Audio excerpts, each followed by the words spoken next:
Assalamualaikum warahmatullahi wabarakatuh. Perkenalkan, saya Julia Marto, guru di SLB Negeri Gunung Sahilan, Kabupaten Kampar, Provinsi Riau. Pembelajaran berdiferensiasi merupakan suatu pembelajaran yang mengakomodasi dan memfasilitasi seluruh gaya belajar peserta didik. Di sini saya mengajar di kelas 12 hambatan penglihatan. Nah, di kelas 12 ini terdapat 4 orang murid yang memiliki hambatan yang berbeda-beda. Ada yang hambatan penglihatan ganda, selain dia mengalami hambatan penglihatan, juga mengalami hambatan intelektual. Nah, dari keempat peserta didik ini, tentu mereka juga memiliki gaya belajar yang berbeda-beda. Ada yang gaya belajarnya audio, ada gaya belajarnya yang visual, dan ada juga yang gaya belajarnya kinestetik. Nah, untuk itu saya mencoba mengakomodasi dan memfasilitasi seluruh gaya belajar peserta didik tersebut. Baik Bapak Ibu guru hebat, untuk selanjutnya mari kita saksikan video pembelajaran berikut ini.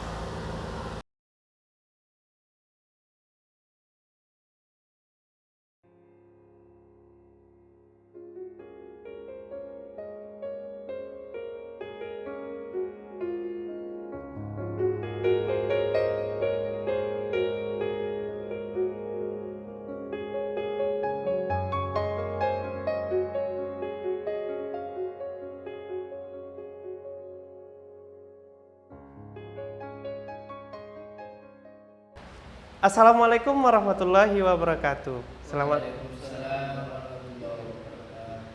pagi anak-anak Bapak semua. Pagi, Pak. Apa kabar? Baik. Sehat? Sehat. Iya, alhamdulillah. Nah, untuk mengawali pelajaran kita supaya kita mendapat berkah, mari kita berdoa. Untuk itu ketua kelas tolong pimpin doanya ya. Siap, Brak. Berdoa mulai. Ya. Bismillahirrahmanirrahim. Rabbil zidni ilman warzuqni fahman. Ya Allah, tambahkanlah ilmu kami dan pertinggilah kecerdasan kami. Amin. Nah, terima kasih ketua kelas sudah memimpin doanya dengan baik. Ya. Ada kawan yang tidak hadir, sekretaris? Ya, Firman?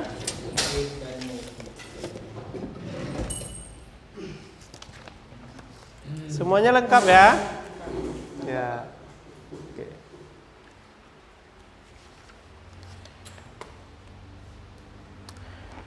Baik, anak-anak Bapak semua, untuk lebih semangat sebelum kita belajar, mari kita menyanyikan salah satu lagu wajib.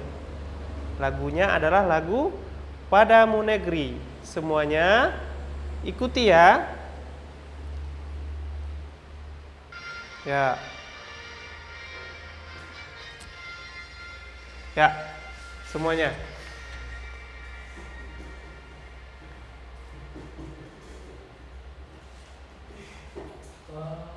Padamu negeri kami berjanji, padamu negeri kami berbakti,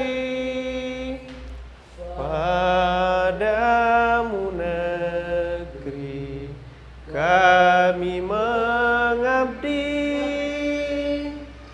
bagimu negeri jiwa raga kami.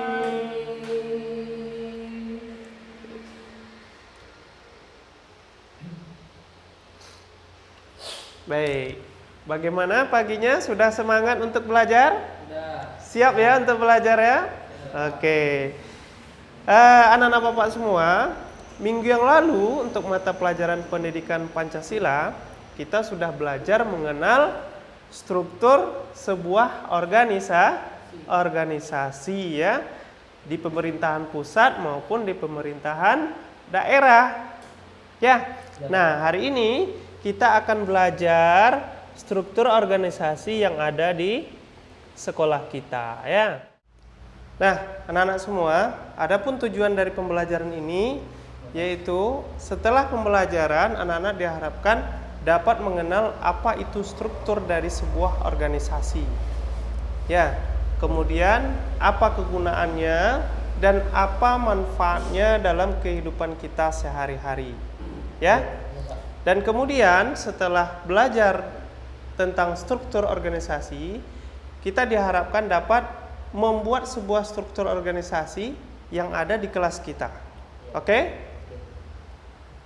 Nah, selanjutnya dalam pembelajaran ini kita akan belajar dengan model project based learning, ya, di mana nanti kita akan membuat sebuah project, ya, sebuah tugas yang harus kita selesaikan bersama-sama.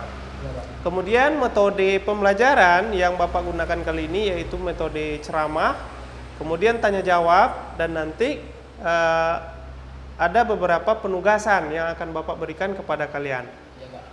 Kemudian penilaian, ya, di akhir sesi nanti Bapak akan menilai secara lisan, ya, dalam bentuk pertanyaan singkat. Untuk itu anak-anak simak pembelajaran ini dengan baik, ya, supaya nanti bisa menjawab pertanyaan. Nah, ini ada pesan, ya, dari kakek kita, rajin pangkal pandai, malas pangkal bodoh. Artinya apa? Siapa yang bisa mengartikan ini? Firman, ya? Kalau kita rajin belajar, tentu kita akan pandai. Ya, Kalau terus? kita malas belajar, tentu kita tidak akan pandai. Iya, bagus. Nah, pesan dari kakek ini yaitu rajin pangkal pandai, malas pangkal bodoh. Ya, ibarat tanaman, siapa yang menanam, maka dia yang akan menuai. Dia yang belajar, maka dia yang akan pintar. Nah, begitu juga anak-anak Bapak, ya. Kalau rajin belajar, maka akan pandai, ya. Malas akan bodoh dan tertinggal nantinya. Oke? Nah, perhatikan gambar. Apa yang nampak dari gambar itu? Ada yang tahu? Andri? Gambar monyet. Mana gambar monyet? Hah? Firman nampak? Gambar apa ini? Ini adalah struktur, ya.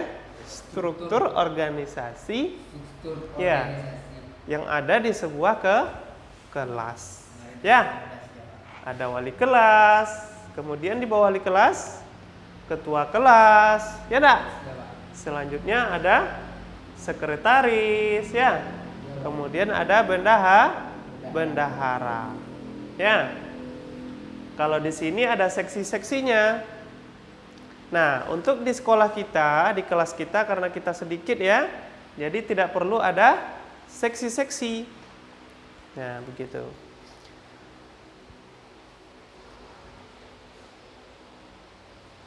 Nah, apa tujuan dari struktur organisasi ini? Tujuannya apa? Ada yang tahu enggak? Tujuan dari pembuatan sebuah struktur organisasi supaya kegiatan yang direncanakan itu dapat dilaksanakan dengan baik, ya. Karena apa? Karena dalam struktur organisasi itu terdapat pembagian tugas yang sesuai dengan minat dan kemampuan masing-masing, ya. Seperti di kelas kita, ketua kelas, ya, Firman, ya. Firman tuh Andri, ya. Iya, karena Andri pintar, ya, dan bisa mengelola kelas kita, ya dah. Dan kemudian, ya, kemudian sekretaris, ya, Firman, karena Firman pintar menulis, tulisannya bagus, ya dah. Itu sesuai dengan kemampuan dan bakat serta minat masing-masing. Kemudian Sigit, ya, yang suka menghitung, ya dah, bisa menjadi bendahara, ya kan? Ya. Betul enggak? Betul, ya?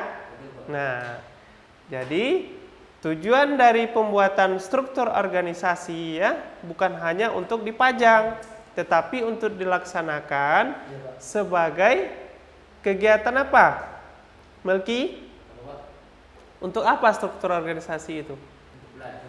Supaya kita mudah untuk menyelesaikan sebuah kegiatan ya, suatu proyek misalnya, ya enggak? Ya enggak?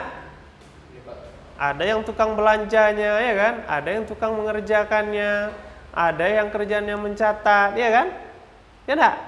Nah, itulah tujuan dari sebuah struktur organisasi. Struktur organisasi. Ya. Oke, sampai di sini paham? Paham, Pak. Ya? Paham? Ada pertanyaan? Nggak ada, Pak. Nggak ada. Oke.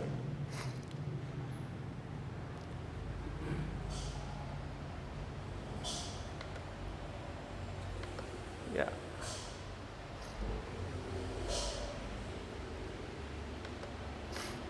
Nah, dalam pembelajaran ini kita akan menggunakan model project based learning ya, yaitu pembelajaran yang nanti ada sebuah project yang harus kita tuntaskan ya, yang harus kita selesaikan.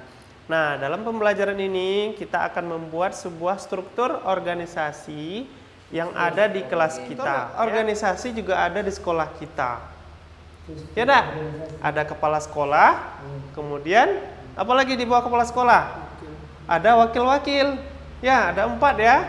Wakil kurikulum, wakil kesiswaan, wakil sarana prasarana, dan wakil humas. Ya enggak?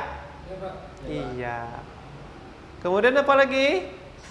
Di sampingnya ada bendahara, ya. Kemudian iya, ada operator sekolah dan juga guru-guru. Ya. Nah, lalu bagaimana dengan organisasi di kelas kita? Juga ada ya. Nah, ini adalah salah satu contoh struktur organisasi yang ada di kelas. Organisasi yang ada di kelas. Iya, ada siapa saja? Ada wali kelas ya. Kemudian ada ketua kelas, ya enggak? Apa lagi?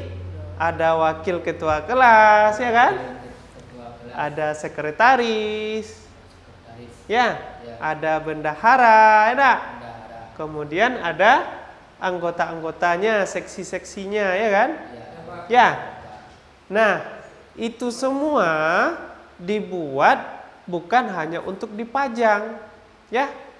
Tetapi untuk apa? Untuk bekerja sesuai dengan bidangnya, ya. Nah, yang mengisi pos-pos ini tentulah orang-orang yang apa? Yang berminat, ya, yang berbakat sesuai dengan bidang-bidang yang akan didudukinya, ya.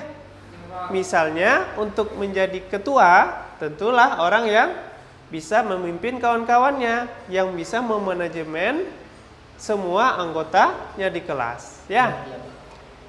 Kemudian yang sekretaris bagaimana? Firman?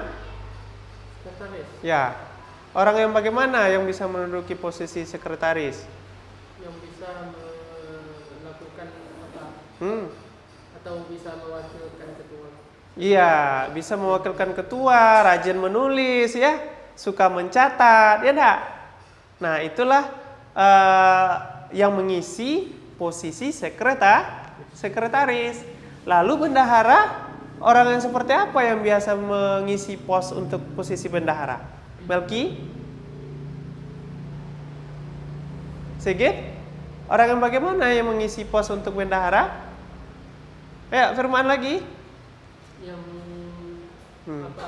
Yang pintar dalam menghitung. Iya, yang pintar dalam menghitung, yang amanah dalam menyimpan uang, ya.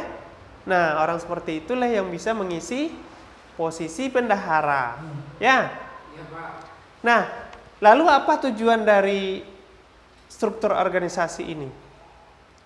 Apa tujuannya? Supaya Untuk memudahkan dalam suatu kegiatan. iya, bagus, ya. Struktur organisasi sengaja dibuat untuk memudahkan kita dalam menyelesaikan suatu pekerjaan. Ya, Andrea? Karena sesuai dengan bidang dan kemampuannya masing-masing. Ya? Ya, Pak. Oke. Nah, sampai di sini ada pertanyaan? Tak ada pertanyaan? Semuanya paham? Iya, pintar-pintar semua anak Bapak ya. Kalau begitu Bapak yang bertanya. Ya, siap ya? Sigit, posisi ketua itu orang seperti apa yang bisa menduduki posisi ketua?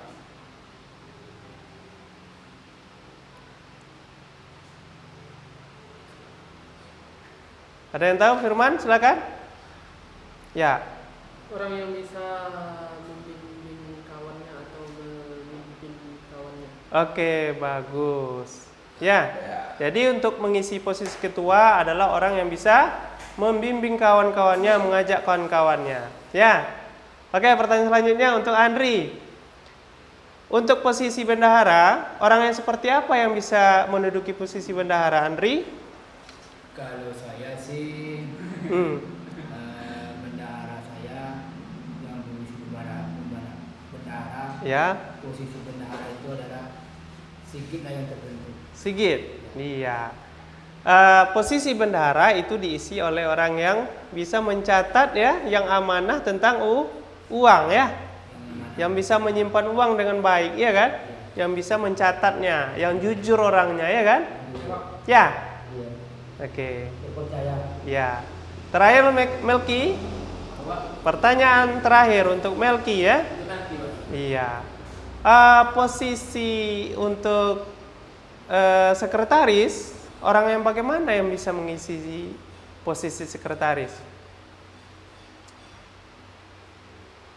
Sekretaris itu biasanya menulis ya. Nah, orang yang bagaimana yang bisa mengisi posisi sekretaris? Tahu enggak? Yang pertama, orang yang tulisannya bagus, ya enggak? Rajin menulis, ya kan? Rajin menulis. Ya, begitu ya? Oke. Rajin menulis kan? Iya.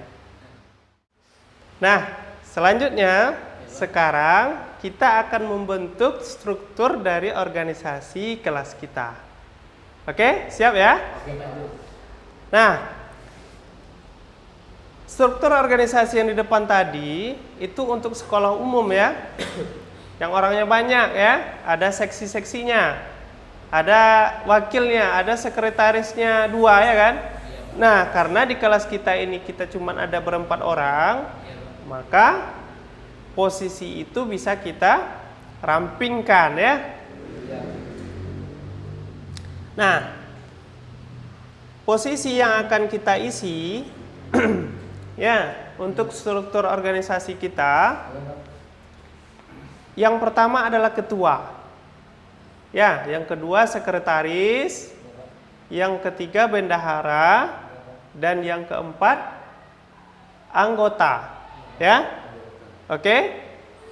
Nah, untuk menjadi pengurus ya, untuk menjadi ketua, tentu orang yang bisa membimbing kawan-kawannya ya kan, memanajemen ya enggak? Nah, kira-kira untuk posisi ketua siapa kita buat? Siapa kita buat? Ya? Firman ya? Bersedia ya? Oke. Kemudian untuk sekretaris, Bapak tunjuk Andriyama, ya, bersedia ya, untuk mendampingi Firman ya, siap ya?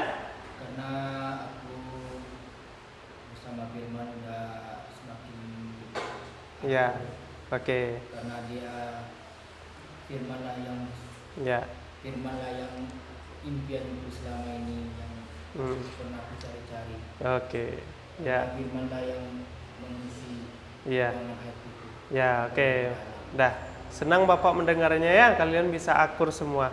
Kemudian untuk bendahara, Bapak minta kepada Sigit ya, yang bisa menghitung dan menyimpan duit ya. Kemudian untuk anggota, Melki ya, siap semua ya? Nah, sekarang kita akan membuat struktur organisasi dan menempelkannya di karton ini. Oke? Nah, sekarang pinggirkan meja dan kursi itu, kita belajar pakai tikar ya. Oke? Ayo. Ya, Firman, bantu Firman. Ketua kelas. Bantu bimbing kawan-kawannya, pinggirkan meja dan kursi. Kita sekarang membuat struktur organisasi. Ya, pakai tikar kita ya di bawah ya.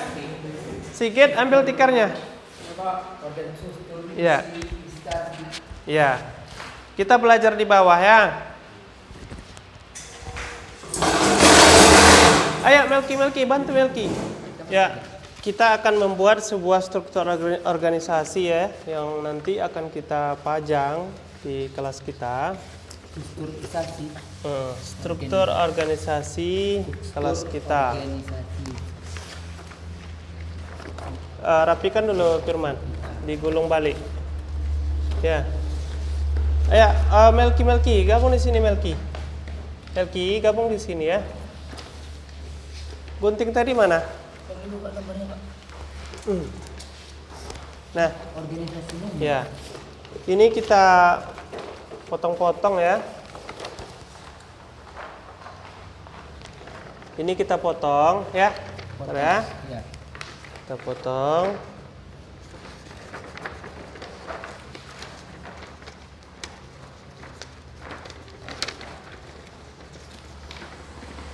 Jangan jadi remuk dah, nggak kuat tangan Firman satu lagi ya. Ya. Oke. Ini ya. Digulung balik. Iya, gulung balik. Oke. Ini kita potong. Nah, ini ya. Dipotong ya. Pas. Organisasi.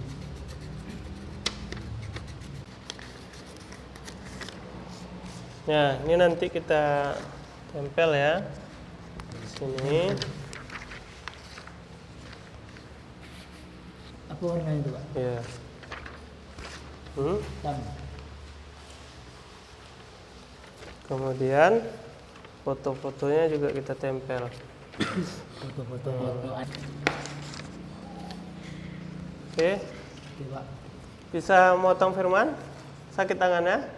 Ayo Mas. Iya Pak. Coba potong ya. Potongnya di apa aja?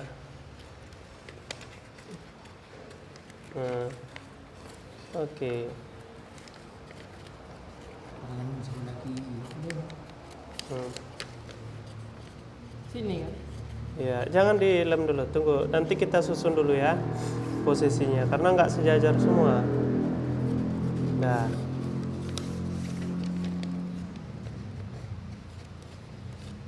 Lurus Mas.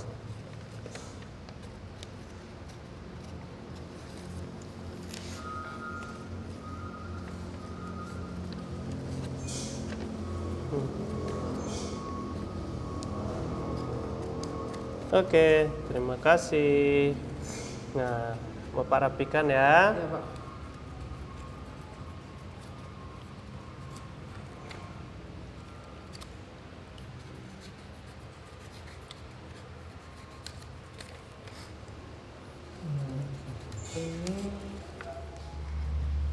Oh, email. Potong dulu, Roy. Bapak pegang ya. Ini. Coba. Ya.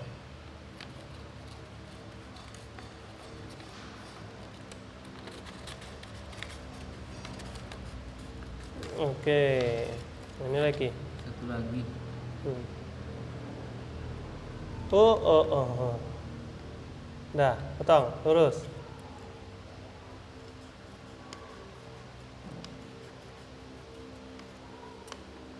Oke. Nah, tadi sudah kita potong-potong ya gambarnya, tulisan. Nah, sekarang kita tempel ya. Di kertas hitam itu, Pak. Iya. Kita tempel. Kita tempel sedikit aja. Nanti mau disusun dulu.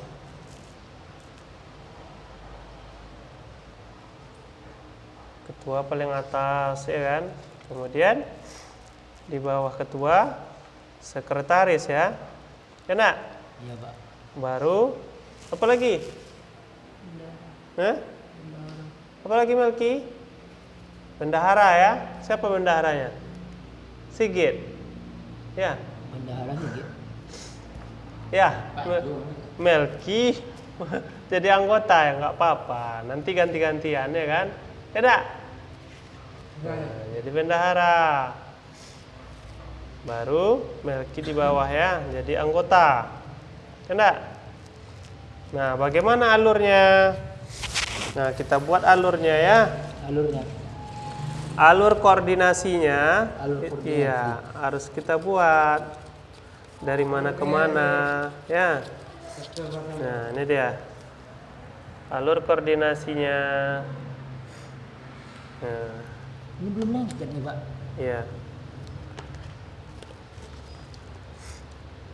Ini ya alur koordinasi dari ketua. Alur koordinasi.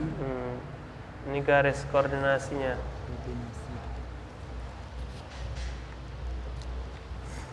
Dari ketua ke sekretaris,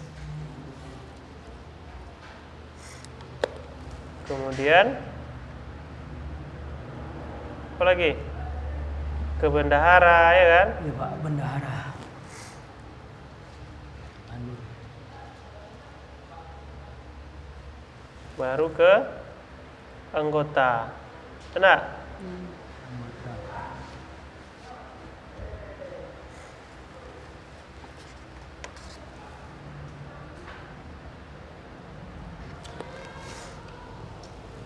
Nah, sudah ya? Dah. Tadi kita sudah menyelesaikan satu proyek ya. Ya, Nak? Yaitu sebuah struktur organisasi yang nantinya akan kita pajang di kelas kita. Ya? Nah, sebelum kita pajang, Bapak minta salah satu kalian untuk mempresentasikan hasil kerjaan kita tadi di depan kelas. Siapa yang bersedia? Ya, bagus. Firman, ayo silakan ke depan. Lewat sini.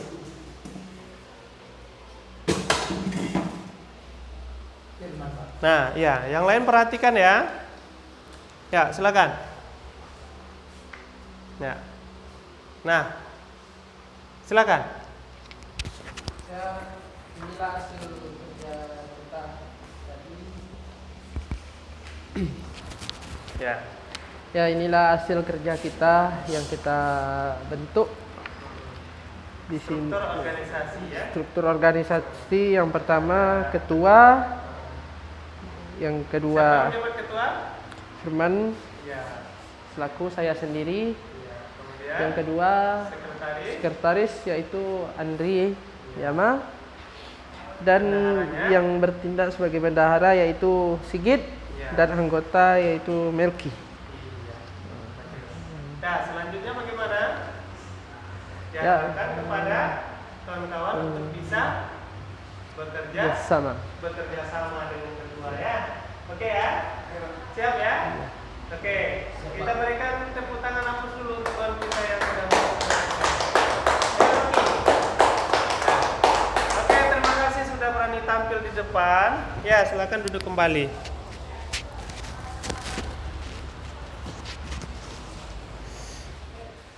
Baik anak-anak semua, tadi kita sudah belajar mengenal apa itu struktur organisasi ya, dan membuat struktur organisasi untuk kelas kita. Ya. Nah, dari pembelajaran tadi, apa yang bisa kita simpulkan sebagai pembelajaran untuk kita supaya kita bisa mempraktekkannya nanti di lingkungan masyarakat. Siapa yang bisa membantu Bapak untuk menyimpulkannya? Silakan. Firman bisa? Ya, ya. Kesimpulan dari kerja yang kita lakukan tadi yang pertama sekali untuk memudahkan dalam suatu kegiatan Iya. bentuk Ya. dan jabatan yang telah diduduki oleh yang ditunjuk ialah Amanah ya. amanah Iya. pertama sekali dan bisa mencontohkan kepada yang lain. Oke, baik. Terima kasih Firman sudah menyimpulkan pembelajaran kita hari ini. Baik anak-anak semua, demikian pembelajaran kita hari ini. Ya, untuk menutupi pembelajaran kita hari ini, kita nyanyikan satu lagu daerah Riau. Ya, Anak-anak Bapak mungkin sudah sering mendengar lagu ini. Judulnya Soleram. Ini merupakan lagu daerah khas Riau. Ya, ya semuanya kita sama-sama menyanyikan lagu Soleram, ya. Ya.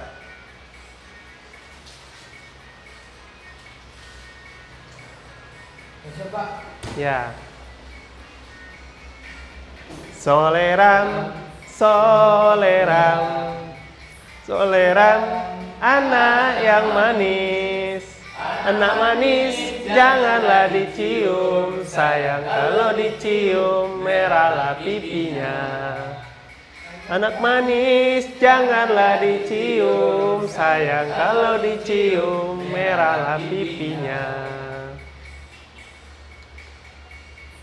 1, 2, 3 dan 4, 5, 6, 7, 8. Kalau Tuhan dapat kawan baru, sayang kawan lama dilupakan jangan. Kalau Tuhan dapat kawan baru, sayang kawan lama dilupakan jangan.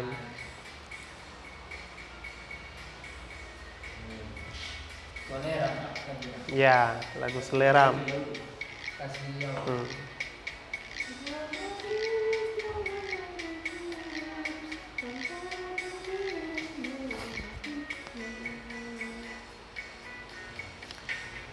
Soleram, soleram, soleram, anak yang manis. Anak manis, janganlah dicium, sayang kalau dicium, merahlah pipinya.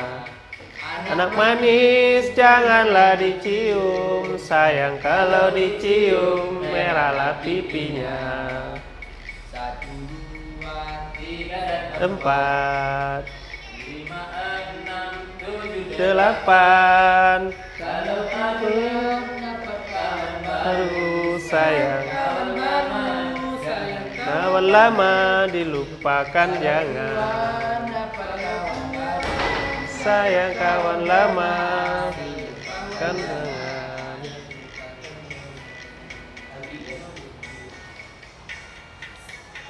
Ya, oke. Dah. Baik anak-anak semua, demikian pembelajaran kita hari ini. Ya, semoga bermanfaat. Terima kasih atas kerjasama dan partisipasi anak-anak Bapak dalam menjawab semua pertanyaan dan membuat sebuah daftar struktur organisasi kelas kita. Ya, demikian. Terima kasih. Wassalamualaikum warahmatullahi wabarakatuh. Waalaikumsalam warahmatullahi